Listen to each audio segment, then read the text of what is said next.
mwese abaduteza amatwi. Tugiye kuganirira hamwe ijambo ry'Imana rifite insanganyamatsiko cyangwa se umutwe w'amagambo utubwira ngo gusohoza umugambi w'ubutumwa bwiza. Gusohoza umugambi w'ubutumwa bwiza niyo magambo dushaka kuganirira hamwe. Turi buganire ibintu bibiri bijyaniranye n'uyu mugambi w'ubutumwa bwiza. Umugambi w'ubutumwa bwiza ni ukugukiza weho ubwawe, kandi umugambi wa kabiri ni uko nawe ugomba kugira uruhare mu gakiza k'abandi. Ngibyo ibyo tugiye kuganirira hamwe, kwakira ubutumwa bwiza kugira ngo bugukize kandi nawe ukagira uruhare mu gakiza k'abandi. Iyo dusomye mu gitabo cya Tito igice cya 2 umurongo wa 11, ijambo ry'Imana riratubwira ngo kuko ubuntu bw'Imana buhesha abantu bose agakiza bwabonetse. Yesu Kristo ari we buntu bw'Imana, ari we agakiza gashingiyeho. Yarigaragaje aba mu isi kandi yifuza gukiza buri wese. Noneho abamumenye baba bagomba kwakira agakiza ke, ariko kandi bakagira n'uruhare mu gukwirakwiza ako gakiza. Reka dusome muri ibi bitabo bya Bibiliya bitubwira ibijyaniranye n'uko dukwiriye kwemera agakiza kandi tukakageza no ku bandi, ari wo mugambi w'ubutumwa bwiza. Yesaya igice cya 32 turasoma duhereye ku murongo wa 1, harimo aya magambo atubwira ngo dore hazima umwami utegekesha gukiranuka, ni Yesu, kandi abatware be bazatwaza imanza zitabera, nabamukorera. Umurongo wa 2, umuntu azaba nkaho kwikinga umuyaga n'ubwugamo bw'umugaru, nabazakira ubutumwa bwe, abazakira agakiza ke bamaze gukizwa bazaba nkaho kwikinga umuyaga n'ubwugamo bw'umugaru, nk'imigezi y'amazi ahantu humye, n'igicucu cy'igitare kinini mu gihugu kirushye. 3, amaraso y'abareba ntazagira ibikezi, kandi amatwi y'abumva bazayatega. 4, uwo umutima uhutiraho azamenya ubwenge, uw'ururimi rudedemanga azavuga neza byumvikane. Umupfapfa bazaba batakimwita imfura, n'umunyabuntu buke bazaba batakimwita umunyabuntu. Tugomba gusohoza umugambi w'ubutumwa bwiza. Ijambo ry'Imana ritubwira yuko Yesu ari umwami utegekesha gukiranuka, kandi abamukorera bakaba bakwiriye kuba ari abantu nabo bakiranuka, aho bavuze ngo bazaca imanza zitabera. Ikindi, abakiriye ubutumwa bwa Yesu bakabugendamo neza, ijambo ry'Imana ritubwiye yuko bazaba nkaho kwikinga umuyaga. Muri iyi si hari imiyaga y'ibigeragezo, hari imiyaga y'inyigisho. Ababwakira rero bazaba nkaho kwikinga umuyaga ndetse n'ubwugamo bw'umugaru. Ingorane nyinshi ziri mu isi, nk'igicucu cy'igitare kinini mu gihugu kirushya. Iyi si igoye benshi, ibigeragezo ni byinshi, imiruho ni myinshi. Ab'Imana bakwiriye kuba nk'igicucu cy'igitare kinini muri iyi si igoye benshi, kandi nk'imigezi y'amazi ahantu humye. Abantu bakeneye ihumure, abantu bakeneye amagambo yo kubakomeza, abantu bakeneye inama nziza, abantu bakeneye abo kubakosora, abantu bakeneye abo kuberekera. Rero ab'Imana bakwiriye kuba nk'imigezi y'amazi ahantu humye. Noneho nibiba bityo, amaso y'abareba ntazagira ibikezi, ntago abantu bazashidikanya ukuri kw'Imana, ahubwo abantu bazakubona neza, kuko abazaba bashinzwe kukurengera bazaba baguhagazemo neza kandi basana ko. Ikindi, baratubwiye ngo kandi amatwi y'abumva bazayatega. Abantu bakeneye ukuri, abantu basonzeye kumenya iby'Imana neza nk'uko biri muri Kristo, bazaba biteguye kuyatega, kuko bazaba babonye imico myiza y'ab'Imana. Kandi uw'umutima uhutiraho azamenya ubwenge, uwahubukaga, uwari umuntu wajyaga mu bintu atabizi neza azabanza ashishoze yige neza maze amenye ubwenge, kandi ururimi rudedemanga azavuga neza byumvikane. Ukuri kw'ijambo ry'Imana kuzavugwa kumvikane, maze umupfapfa babe batakimwita imfura, n'umunyabuntu buke babe batakimwita umunyabuntu. Mu isi hari abantu benshi bajya mu by'Imana bishakiramo indonke, bashaka icyubahiro, bashaka kwamamara. Rero umupfapfa azaba atakitwa imfura, n'umunyabuntu buke azaba atakitwa umunyabuntu. Dukwiriye gusohoza umugambi w'ubutumwa bwiza. Muri iki gitabo n'ubundi cya Yesaya, igice cyaho cya 33 turasoma ku murongo waho nk'uwa 14, niho dusoma. Dukomeze hepfo. Abanyabyaha b'i Siyoni baratinya, guhinda umushyitsi gutunguye abatubaha Imana. Muri twe ninde uzabasha guturana n'inkongi y'iteka ryose? Kandi muri twe ninde uzashobora guturana no gutwika kw'iteka? Ugendana gukiranuka akavuga ibitunganye, akagahindamo iva mu gahato, agashwishuriza impongano bamuha, akipfuka mu matwi ngo atumve inama yo kuvusha amaraso, agahumiriza amaso ngo atareba ibibi, uwo niwe uzatura aharengeye, yikingira igihome cyo ku rutare. Azahabwa ibyo kurya bimutunga, n'amazi yo kunywa ntazayabura. 17. Amaso yawe azareba umwami afite ubwiza bwe, uzayarambura mu gihugu ugere kure. Umutima wawe uzibuka ibyaguteraga ubwoba, ubaza uti uwabaraga amakoro akayagera ari hehe, kandi uwabaraga iminara ari hehe? Noneho muri aya magambo batubwiyemo abantu b'ubwoko bubiri. Ni abanyabyaha b'i Siyoni baratinya, guhinda umushyitsi gutunguye abatubaha Imana. Abantu baba mu by'Imana ariko badasohoza umugambi Imana yari bakeneyeho mu kubamenyesha ukuri kwayo. Igihe kizagera ubwo ibyago 7 bizaba biteye, ubwo Yesu azaba avuye ahera cyane, ahagurutse ku ntebe y'imbabazi, ari umunyabyaha, akaba agomba guhagarara imbere y'Imana yera ikiranuka, adafite umurengezi, adafite umukiza ibyaha bye. Ari abakiranutsi nabo bagomba guhagarara imbere y'ibyago bizaba biri kubera ku isi, badafite uwo kubarengera. Icyo gihe abanyabyaha b'i Siyoni ni abantu bishutse yuko bari mu by'Imana ariko ntibabibemo neza, ni abantu bishushanije. Icyo gihe ijambo ry'Imana riravuze ngo abo bantu ubwoba buzabafata, bazahinda umushyitsi. Kandi ninde ubasha guturana n'inkongi y'iteka ryose? Kandi muri twe ninde ushobora guturana no gutwika kw'iteka?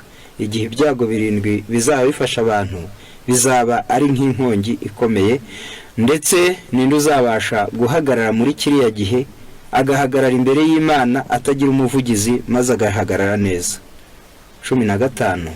Ugendana gukiranuka kandi akavuga ibitunganye, akagahindamo iva mu gahato, agashwishuriza impongano bamuha, akipfuka mu matwi ngo atumve inama yo kuvusha amaraso, kandi agahumiriza n'amaso ye ngo atareba ibibi. Uyu muntu wabashije kwihana ibibi, uyu muntu wagendanye ingeso nziza, uyu muntu wakiranutse, niwe uzabasha guhagarara mu gihe isi izaba itagifite umurengezi imbere y'Imana, mu gihe ibyago bizaba birimbura abatubaha Imana, mu gihe inzara izaba yisha abantu. Uyu ngo n'ibyo kurya bimutunga azabihabwa, kandi n'amazi yo kunywa ntazayabura, ndetse ngo azabona n'umwami mu bwiza bwe ubwo Yesu azabagarutse. Noneho dukwiriye gusohoza umugambi w'ubutumwa bwiza. Yesaya ni 61, umurongo dusoma ni uwa mbere. Umwuka w'umwami Imana ari kuri nge, kuko Uwiteka yansize amavuta ngo mbwirize abagwaneza ubutumwa bwiza. Uyu ni Yesu, kandi umurimo yakoze yawusigiye itorero rye, yawusigiye abakozi be, yawusigiye abamuhagarariye mu isi, yawusigiye abamwizera. Noneho umwuka w'umwami Imana ari kuri njye, kuko Uwiteka yansize amavuta ngo mbwirize abagwaneza ubutumwa bwiza. Yantumye kuvura abafite imvune mu mutima, no kumenyesha imbohe ko zibohowe, no gukingurira abari mu nzu y'imbohe. Kandi yantumye no kumenyesha abantu umwaka w'imbabazi z'Uwiteka, n'umunsi Imana yacu izahoreramo inzigo no guhoza abarira bose. Yantumye no gushyiriraho itegeka ab'i Siyoni barira, ngo bahabwe ikamba mu cyimbo cy'ivu, n'amavuta yo kunezerwa mu cyimbo cy'ubwirabure, n'umwambaro w'ibyishimo mu cyimbo cy'umutima wihebye, kugira ngo bahere ko bitwe ibiti byo gukiranuka byatewe n'Uwiteka, ngo bimuheshe icyubahiro. Aya magambo dusomye menshi atwereka umurimo w'ubutumwa bwiza, kandi uyu murimo w'ubutumwa bwiza dukwiriye gusohoza umugambi wawo. Dukwiriye kubaho bwa mbere twemeye ubutumwa bwiza tukabwakira, kuko ijambo ry'Imana ritubwira ngo twihane twemere ubutumwa bwiza tubona agakiza. Ako gakiza kagomba kugira icyo gakora mu mibereho yacu abamaze kukakira. Wenda reka tugerageze gusoma amagambo mu mwuka w'ubuhanuzi uko ijambo ry'Imana ritubwira. Dukwiriye kuba umunyu w'isi, dukwiriye kubaho turi umunyu w'isi, kandi tukaba n'umucyo w'isi.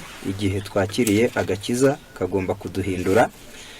Iyo kaduhinduye rero tuba umunyu w'isi. Ngaho ijana aho ndi busome mu gitabo cyitwa Uwifuzwa ibihe byose, ndajya ndanga amapaje y'Icyongereza kugira ngo bibashe gufasha abadukurikiye.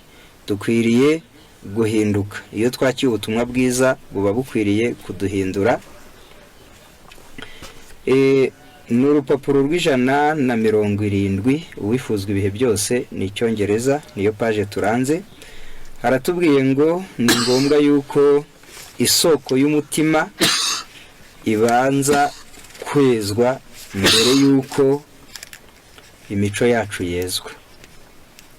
Mbere yuko ibikorwa byacu biba byiza, dukwiriye kubanza kwezwa mu mutima. Ndetse ijambo ry'Imana ritubwira yuko umutima wanduzwa n'icyaha.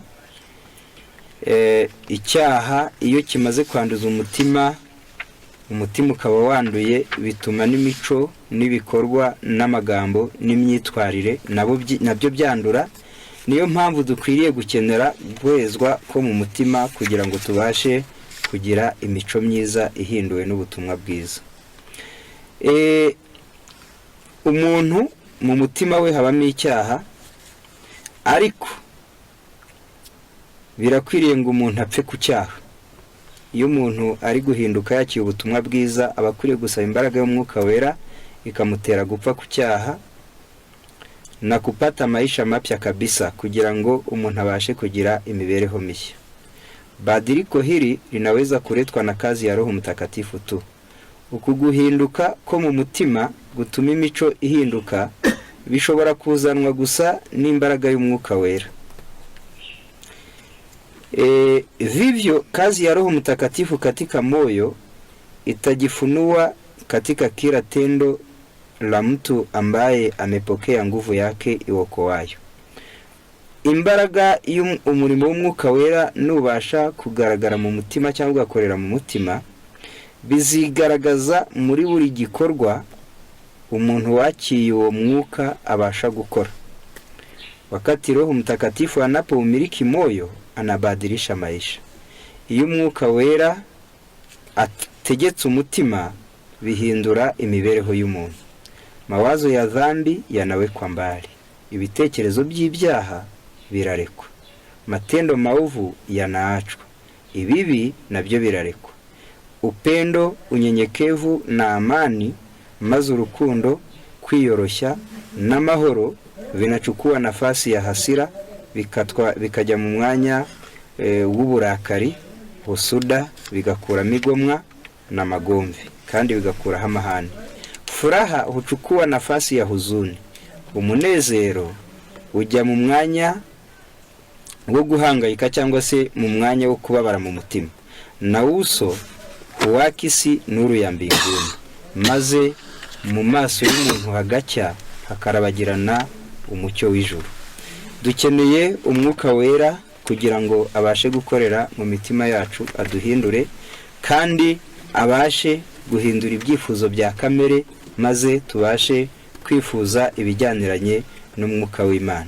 Iyo umuntu amaze guhindurwa n'umwuka wera, noneho aba umunyu w'isi. Ibyo byanditse muri Matayo igice cyaho ni icya 5 umurongo ni wa 13 kugeza ku murongo wa 16. Muri umunyu w'isi, umunyu nukawuka, umunyu niwangirika cyangwa se ugahinyuka, uzaba ukimaze iki? Reka dusoma aya magambo 13. Muri umunyu w'isi, mbese umunyu nukayuka uzaryoshwa n'iki? Ntacyo ukimaze keretse kujugunywa hanze abantu bakawukandagira. Iyo umuntu avuga yuko ari umukristo ariko imico ye, imibereho ye, ibikorwa bye bikaba bitagaragaza Yesu avuga ko yamenye, burya ntacyo aba kimaze. Muri umucyo w'isi, umudugudu wubatswe mu mpinga y'umusozi ntubasha kwihisha. Turi kuganira ijambo ritubwira ngo gusohoza umugambi w'ubutumwa bwiza. Nta bakongeza itabaza ngo baritwikirize intonga, ahubwo barishyira ku gitereko cyaryo rikamurikira abari mu nzu bose. Abari ku mucyo wanyu ubonekera imbere y'abantu, kugira ngo nibabona imirimo yanyu myiza bahere ko bahimbaze So wo mu ijuru. Noneho muri iki gitabo ho cy'uwifuzwa ibihe byose bari kutubwira iby'iri jambo, turasoma kuri uru rupapuro. Turabaha page y'icyongereza, ni page ya 306. Haranditse ngo Yesu yaravuze ati muri umucyo w'isi. Ni ngombwa yuko muba mu bantu kugira ngo uburyohe bw'urukundo rwanyu bubashe kuba, kugira ngo uburyohe bw'urukundo rw'ijuru cyangwa urukundo rw'Imana runyuriye muri mwe rubashe kuba nk'umunyu urinda isi kugira ngo itangirika. Mioyo inayoitikiwa ushawishi wa Roho Mtakatifu ni mifereji ambayo mibaraka ya Mungu hutiririshwa humo. Imitima yemeye kwakira irarika ry'umwuka wera ihinduka imiyoboro Imana inyuzamo imigisha yayo kugira ngo igeze ku bari mu isi. Hepfo haranditse ngo nubwo abantu bahinyura abakristo cyangwa se bahinyura ubwoko bw'Imana, ngo nyamara abo bakristo baramutse bakuwe mu isi n'umwuka w'Imana agakurwa mu isi, isi yagwa mu kaga gakomeye ko kwangirika, mu kaga gakomeye ko kurimbuka, nk'imbuto zitewe n'uko isi yemeye kuyoborwa na Satani. Ingawa waovu hawajui hilo, nubwo ababi batabizi, wanapata mibaraka ya maisha haya kwa sababu ya kuwepo duniani humu kwa watu wa Mungu ambao wanawadharau na kuwakandamiza. Imigisha bahabwa burya baba bihawe binyuriye mu kuba abana b'Imana bari mu isi, nubwo babasuzugura kandi bakabarenganya. Lakini ikiwa Wakristo ni wajina tu, ariko igihe abantu babaye abakristo ku izina gusa, wanakuwa kama chumvi ambaye imeharibika, babaye nk'umunyu wangiritse wakayutse, haina ushawishi wowote kwa ajili ya jambo jema ulimwenguni. Iyo mibereho yabo iba ari mibi, ntago ibifite rukuruzi nziza ku batuye mu isi. Kwa kure kumwakirisha Mungu isivyo, bitewe nuko baba bagaragaza Imana uko itari, wanakuwa wabaya zaidi kuliko hata wasioamini. Iyo umuntu abaye umukristo gito, ababaye mubi kuruta umuntu utarigeze yizera. Noneho baratubwiye ngo tabia ya kweli haitengenezwi kutokea nje. Ntago imico y'ukuri ikorwa cyangwa se ngo umuntu ayihangire ahereye inyuma na kuvaliwa. Ntabwo umuntu yakwiyambika akambaro keza inyuma bali inaangaza kutoka ndani. Ahubwo imibereho ya Gikristo ikwiriye kuba imurika iturutse imbere mu mutima. Ikiwa tunataka kuwaelekeza wengine katika njia ya haki, nimba dushaka kuyobora abandi mu nzira yo gukiranuka, lazima kanuni za haki zimulike katika mioyo yetu. Birakwiriye kugira ngo amategeko yo gukiranuka abe yabanje kumurikira mu mitima yacu. Kutangaza kwetu imani kunaweza kutangaza nadharia ya dini. Tushobora kuvuga amahame y'iyobokamana mu kanwa, lakini kujitoa kwetu kwa vitendo ndiko kunako beba neno la kweli. Ariko kwitanga kwacu mu bikorwa nibyo bishobora kuba bihatse ijambo ry'ukuri. Maisha thabiti, imibereho myiza cyangwa se imico myiza, mazungumuzo matakatifu, ibiganiro byera, uadilifu usiyoyumba, gukiranuka bitabasha kujegajega cyangwa se ubunyangamugayo butajegajega, roho yenye uhai, kugira umwuka urimo ubugingo na ukarimu urimo kugira ubuntu, kielelezo cha uchaji wa Mungu, kugira icyitegererezo cyo kubaha Imana. Hizi ndizo njia zinazopitishiwa nuru kuja ulimwenguni. Ngizo inzira umucyo unyuriramo kugira ngo ugere kubari mwisi. Iyo bitabaye bitya rero, tubasha kubaho ariko twihakanye Yesu, tubasha kubaho ariko ngira ngo muri iki cyigisho nacyo kiratubwira ngo twabasha kubaho ariko twihakana Yesu, tukaba tumuhemukiye. Bati 357 haravuze ngo umuntu hatuwezi kusema kile ambacho hatujapokea. Ntago twashobora kuvuga icyo tutakiriye. Huenda wanafunzi wangeweza kuongea ufasaha wa maneno na mafundisho ya kiroho. Birashoboka yuko abigishwa ba Yesu bashoboraga kuvugana ubushyomotsi amagambo ya Kristo. Birashoboka yuko bashoboraga kuyavuga amagambo y'inyigisho z'iby'umwuka, wangeweza kuyakiri maneno ya Kristo kama yarivyo. Birashoboka yuko umuntu yavuga amagambo ya Yesu nk'uko ari, atongeye atanagabanije, lakini pasipo upole na upendo kama wa Yesu, ariko hatabayeho ububaneza n'urukundo rwa Yesu, kungekuwa na kuwako katika kumukiri. Wangekuwa hawako katika kumukiri. Umuntu amavuza amagambo ya Yesu ariko atagira urukundo rwa Yesu, atafite ukwiyoroshya nk'ukwa Yesu, ntago burya aba amwatura, nta nubwo abamwamamaza. Roho ambayo ni kinyume na roho ya Kristo ingemukana. Iyo umuntu agize umwuka unyuranye n'uwa Yesu, burya abayihakanye Yesu, hata kama inagitangaza kwamba inamukiri, nubwo waba weho wivuga yuko umwogeza cyangwa umwamamaza. Watu wanaweza kumukana Kristo kwa kuzungumuza mambo maovu. Abantu bashobora kwihakana Yesu baganira ibiganiro bibi, kuzungumuza upumbavu, kuvuga ibiganiro bipfuye, maneno yasiyo ya kweli au yasiyo ya huruma, amagambo atarayukuri, amagambo atarimwe impuhwe. Wanaweza kumukana kwa kukwepa kubeba mizigo ya maisha.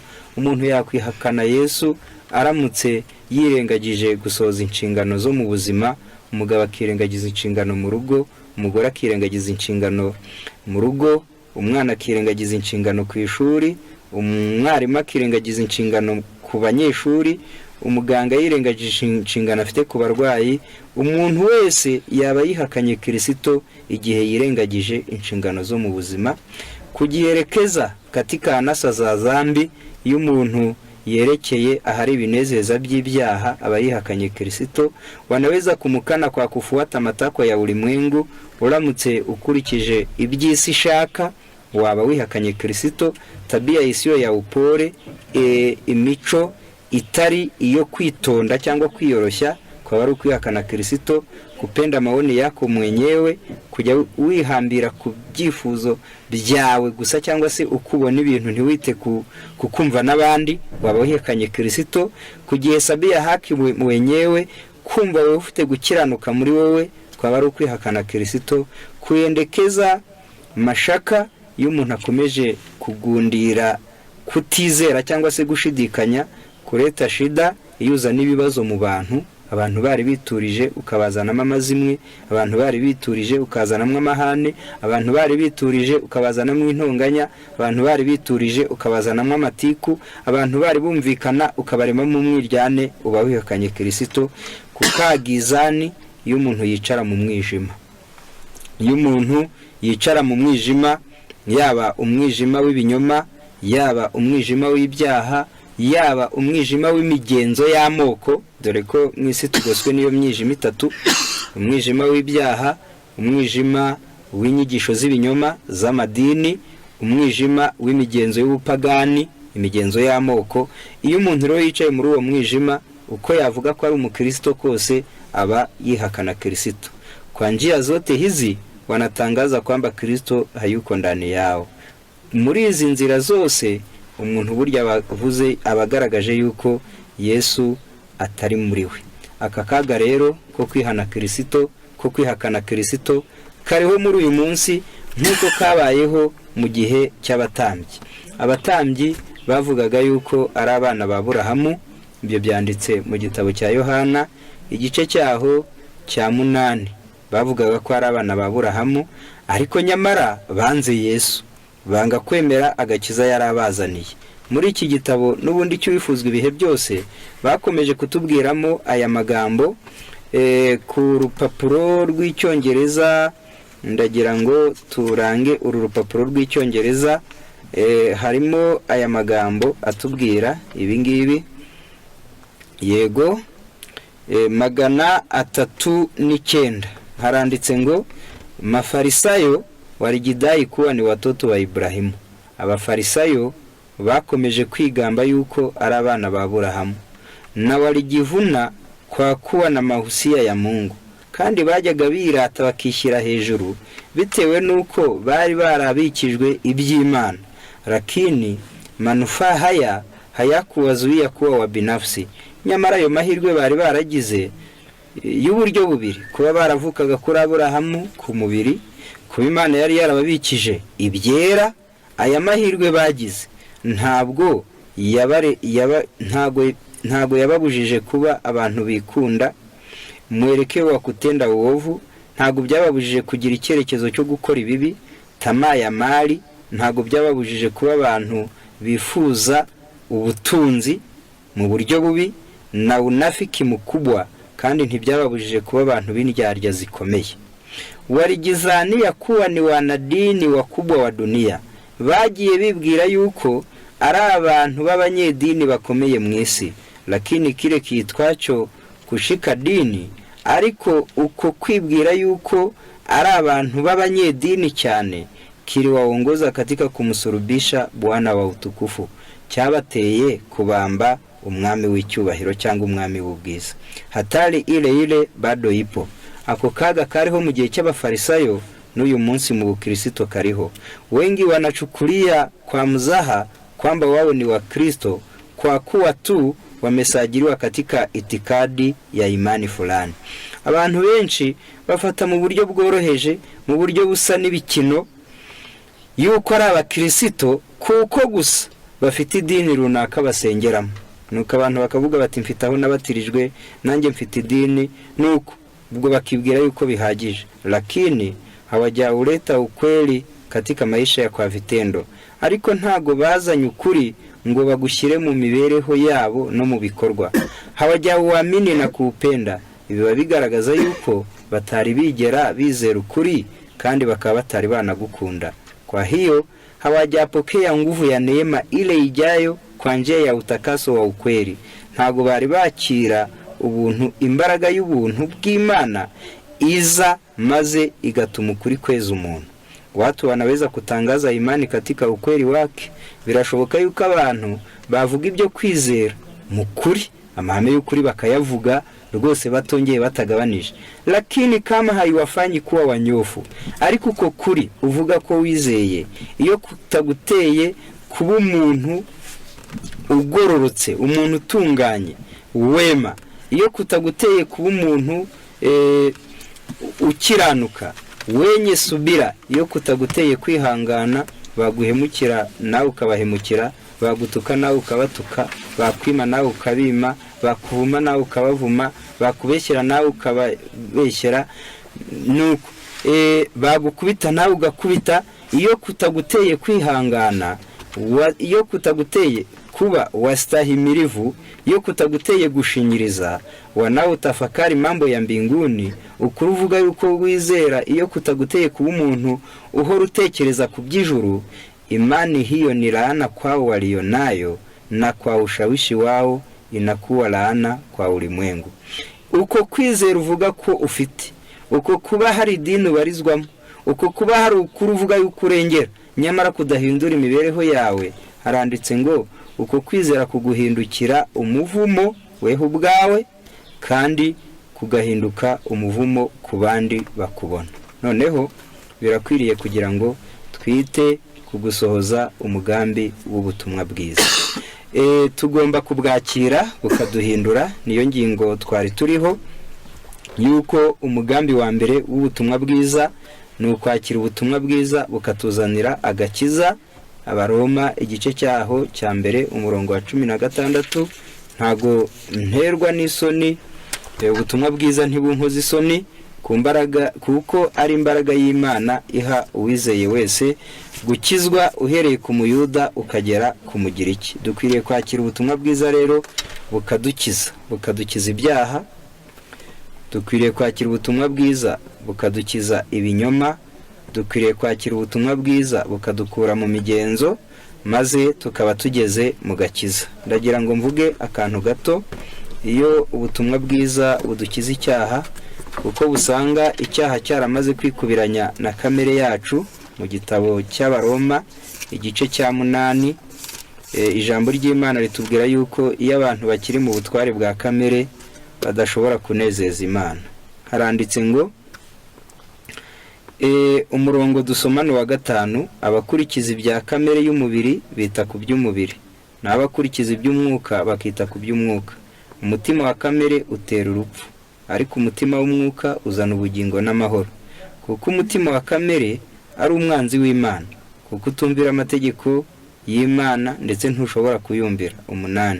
Erega burya abari mu butware bwa kamere ntibashobora kunezeza Imana.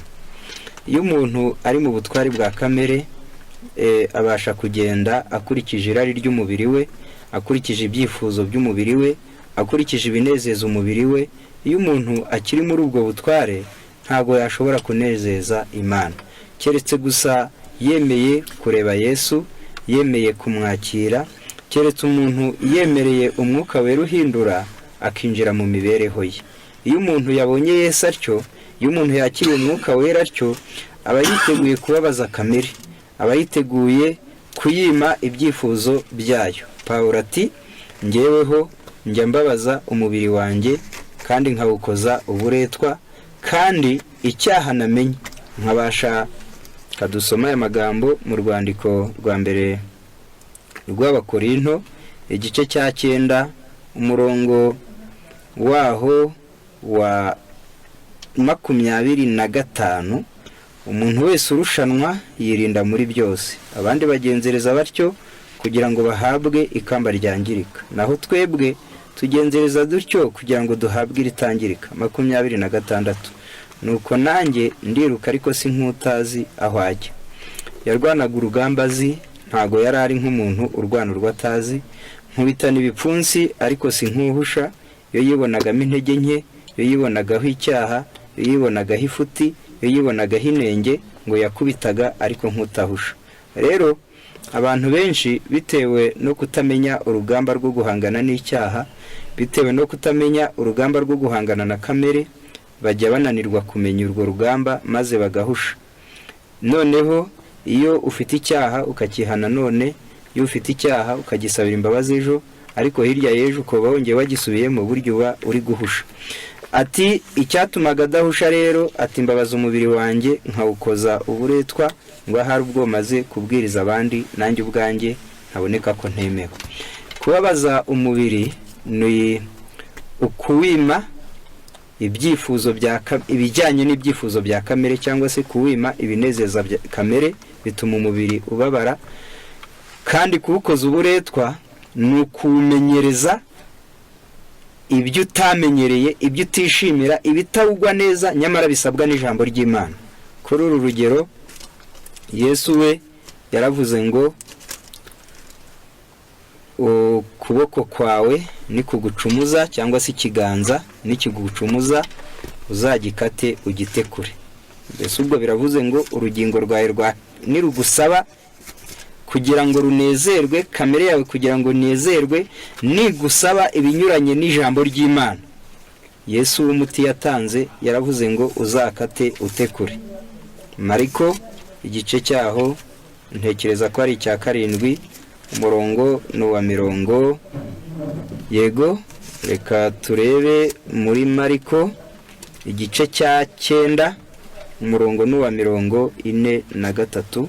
Ukuboko kwawe nikugucumuza ugute, ibyiza nuko wakwinjira mu bugingo usigaranye ukuboko kumwe kuruta ko wajya muri Gehenomu ufite yombi.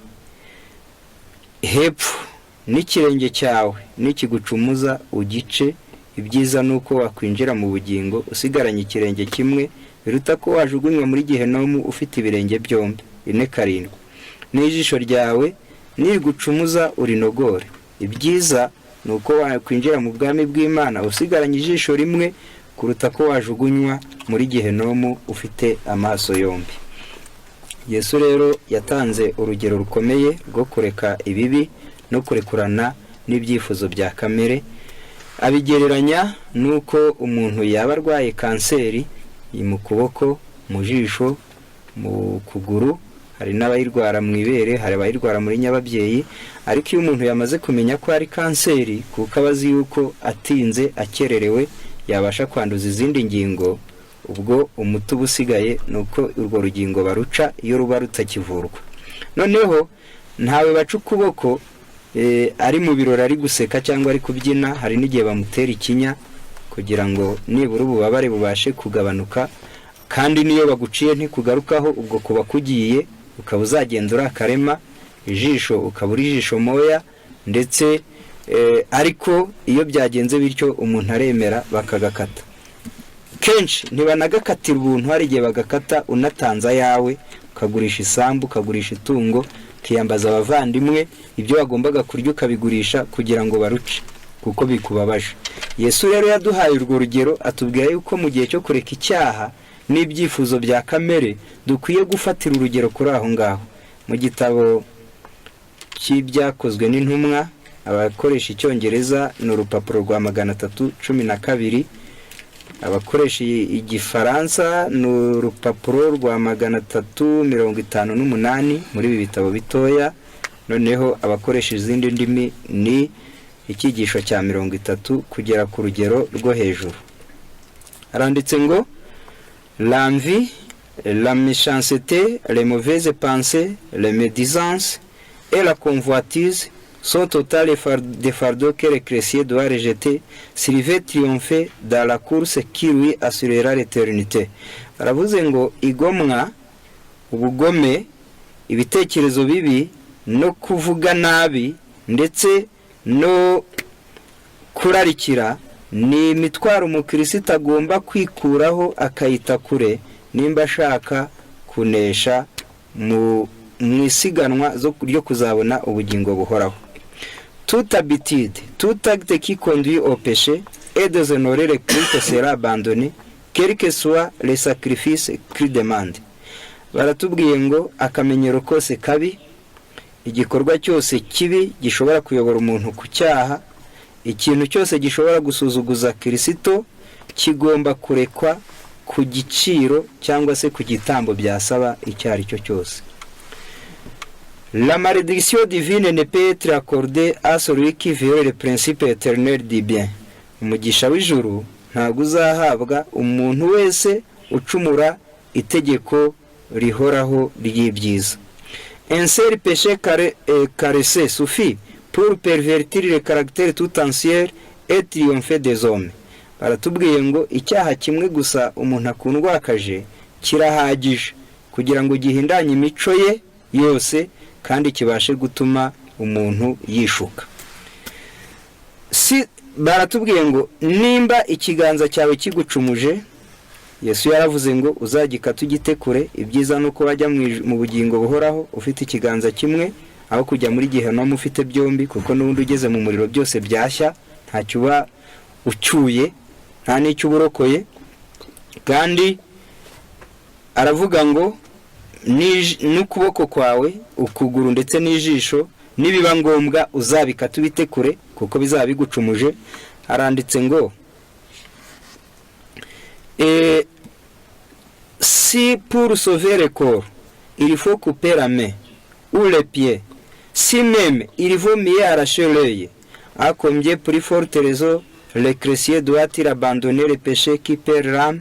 Baratubwiye ngo nimba kugira ngo umuntu abashe kurokora umubiri, uyu mubiri urwara n'ubundi ukazanapfa, uyu mubiri n'ubundi akaguru baragacu ugasigara unashonje, ubukene bukanabaho, ibigeragezo mu isi bikanakomeza, ariko kugira ngo uyu mubiri umuntu abashe kuwurokora, iyo hari urugingo rwe rwafashwe na kanseri cyangwa ubundi burwayi budakira bushobora kwanduza ahasigaye, ngo nimba kugira ngo umuntu abashe kurokora umubiri bimusaba kwemera agashinyiriza, bakamukata ukuboko, bakamukata ikirenge, byanaba ngombwa bakamunogora ijisho, ngo mbese umukristo ntabwo afite impamvu nyazo ziruseho zatuma areka icyaha ku giciro byamusaba icyo ari cyo cyose, ubwo icyaha cyo kirimbura umutima. Noneho biravuze ngo ugomba kureka ubusambanyi nubwo byaguhombya, nubwo wenda ari bwo wajya guhahiraho, ariko ugomba kubureka, kuko niyo umuntu bamusanzemo kanseri y'ukuboko aremera bakagaca. Ugomba kubureka rero, nubwo byakubabaza nkuko bibabaza gucibwa ukuboko, nubwo byaguhombya nkuko byahombye umuntu gucibwa ukuboko. Ugomba kureka ubujura nubwo byatuma ukena, kuko gukena ntabwo byaba bibabaje nko gucibwa, kunogorwa ijisho. Ugomba kureka ubucuruzi bw'ibitemewe nubwo byatuma ubuzima bugorana, ntabwo byangana no gucibwa ibere, kuko uwo muntu yarwaye kanseri aremera bakarica. Ugomba kureka ububeshyi nubwo ubwo bubeshyi bwawe wenda byagira ibyo bikugomwa bajya kubwungukiramo, kuko umuntu yemera yuko nyababyeyi bayimukuramo basanze irimo kanseri kandi atari yanabyara, wenda ubwo akaba nabisezeyeho, ariko akemera kugira ngo ahandi harokore. Noneho ubw'icyaha kirimbura ubugingo, ngo umukristo agomba kukireka ku giciro byamusaba icyo ari cyo cyose.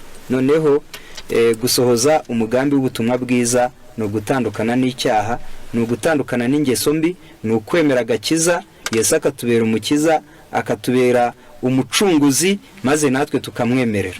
Noneho umugambi wa kabiri wo kwakira ubutumwa bwiza, cyangwa se umugambi wa kabiri w'ubutumwa bwiza, nuko bugomba kutunyuriramo bukagera no ku bandi.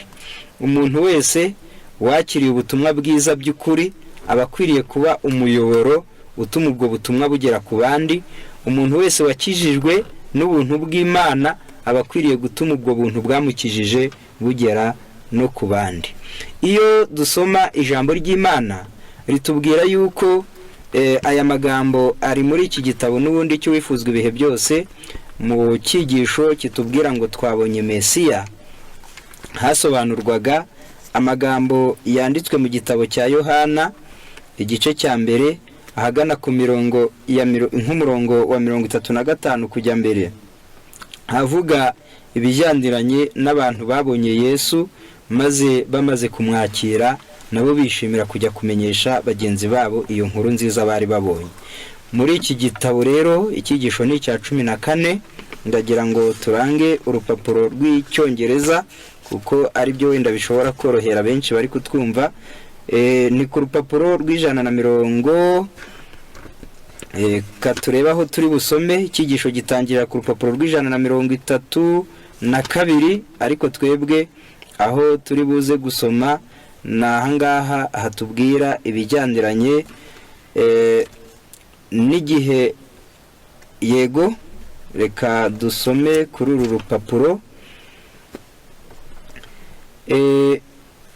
rwa yego nahabonye rw'140, njyaho ndasoma ni ku rupapuro rwa 95 mu rurimi ndi gukoresha rw'igiswahili.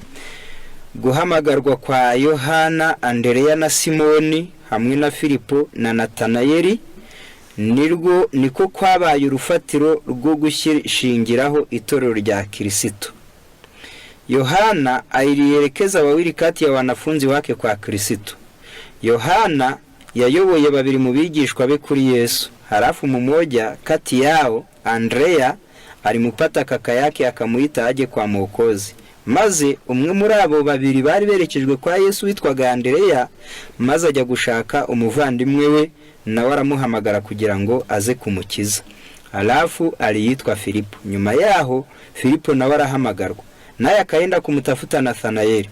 Filipo amaze guhamagarwa, nawe yagiye gushaka Nathanaeli. Mifano hii itufundishe sisi umuhimu wa jitihada za mtu za kuwakatishia shauri moja kwa moja jamaa, rafiki na jirani zetu.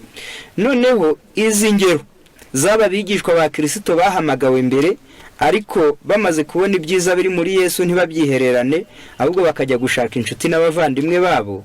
Ngo izi ngero zikwiriye kutwigisha akamaro ko gukoresha imihati n'umwete kuri buri muntu wese ku giti cye, kugira ngo dufashe bagenzi bacu guca imirunga cyangwa se gufata umwanzuro wo gukurikira Yesu, yaba ari inshuti zacu, imiryango yacu n'abaturanyi bacu. Wapo wale ambao wanajidai kumfahamu Kristo. Hari abantu bajye bavuga ngo bazi Yesu, ngo baramwizeye, ngo baramukunda, lakini baada hawajafanya juhudi yoyote ya kuleta hata roho moja kwa Mwokozi. Ariko bakaba batari bagira umwete n'umuhati uwari wose bakoresha kugira ngo bagire imitima bagarurira Yesu. Kazi yote wanaachia wahubiri, maze uwo murimo bakawurekera ababwiriza butumwa. Mtu anaweza akawa na sifa za kutosha kwa utume. Umuntu ashobora kuba rwose afite ibyangombwa bihagije ngo abe umukozi wa Kristo, lakini bado hafanyi lile ambalo Mungu amewaachia washiriki wa kanisa. Ariko ntago yashobora gukora umurimo wose Imana yashinze abizera b'itorero.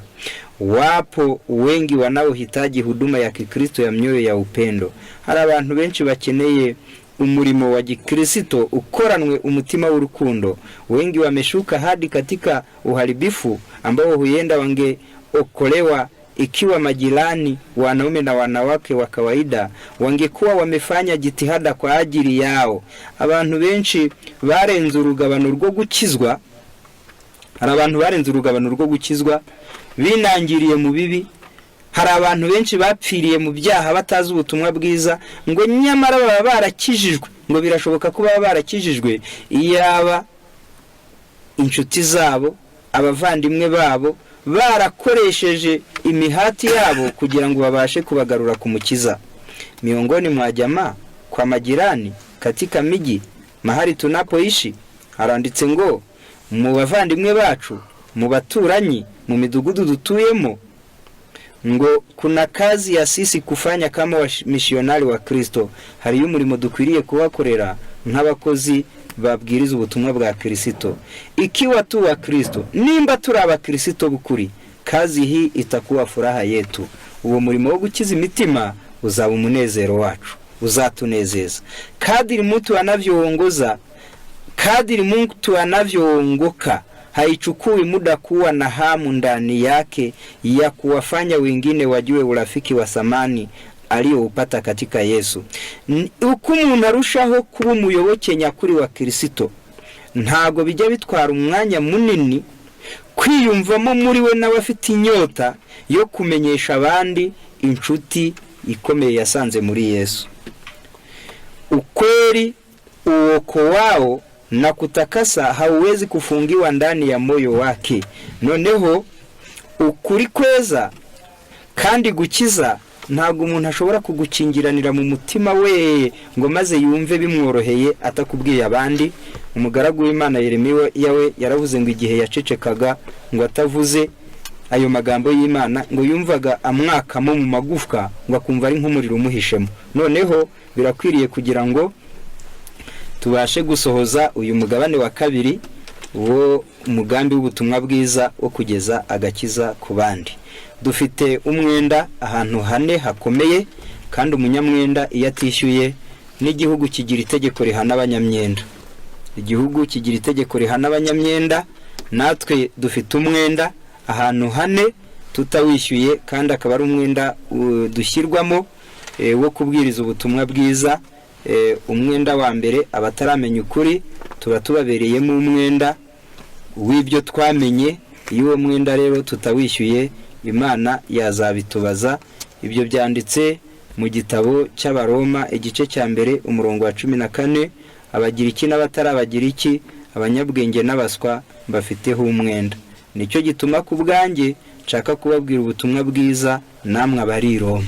Pawulo yumvaga afite umwenda ku batari bamenya ukuri, abagiriki n'abatarabagiriki, abanyabwenge n'abaswa, abakomeye n'aboroheje. Yumvaga afite umwenda, ariko uwo mwenda nta wari waramukopye ibirayi bye ngo abe yarabiriye, nta wari waramugurishije ibyo kwambara ngo agire ayasigaramo, ahubwo kuba yaramenye ubutumwa bwiza, kuba yaramenye ijambo ry'Imana, hari abandi batari barimenye, yagombaga kumva yuko ababereyemo umwenda. Ngaho nawe reba abaturanyi bawe, abavandimwe bawe, inshuti yawe, akarere urimo, igihugu urimo, isi yose, ngo abo bantu bataramenya ubutumwa bwiza bw'ukuri tubafiteho umwenda. Aha kabiri dufite umwenda ni ku maraso ya Yesu yaducunguye. Aya maraso ya Yesu yaducunguye, wenda ntari nayageraho, aba bantu bo hanze nubwo hari igihe kimwe batajya bemera ubutumwa bwiza, hakaba hari n'igihe babuhinyura, hakaba hari n'igihe bakuvuga nabi, hakaba hari n'igihe bakunegura, ariko igihe kizagera abavandimwe bawe utabwirije bamenye yuko burya bari bafitemo umwenda, ngo maze baza bakubwire ngo nayo yose niwe utaratubwiye, waraturangaranye, ndetse ngo wagombaga no kutuburira udukubita cyangwa se udushyiraho ibihano bikomeye. Ibyo bizabaho. Ubwo rero tubarimo umwenda. Urwa mbere rwa Yohana 3 umurongo wa 16, turimo umwenda ku maraso ya Yesu. 3:16. Iki nicyo kitumenyesha urukundo icyo ari cyo, nuko Yesu yatanze ubugingo bwe ku bwacu.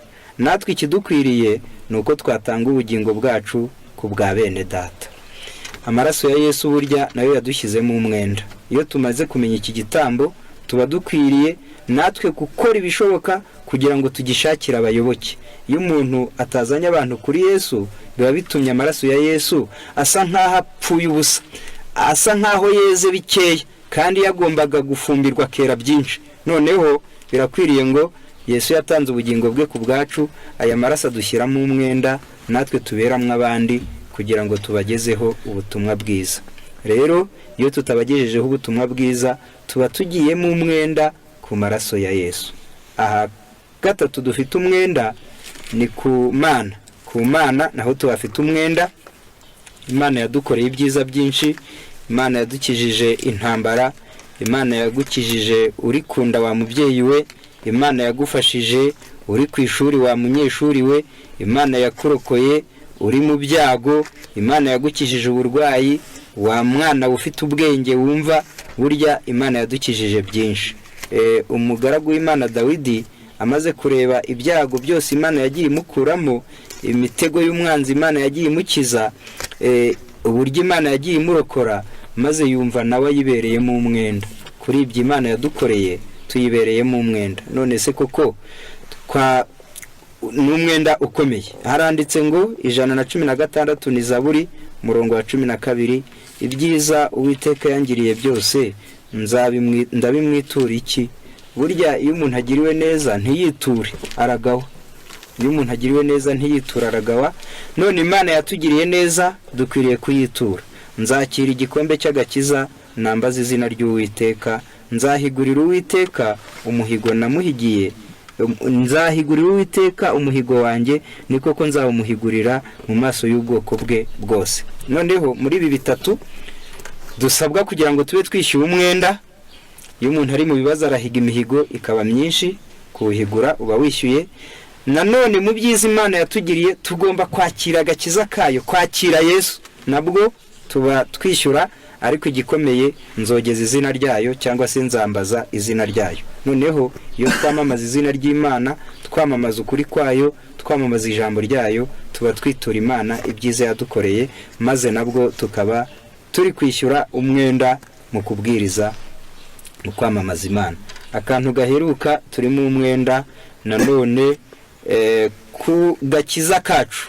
Umuntu atibye, umuntu atabeshye, umuntu atarwanye, umuntu atatukanye, akaba nta bindi bibi yakoze, yazazira gusa yuko atagize icyakorera Imana.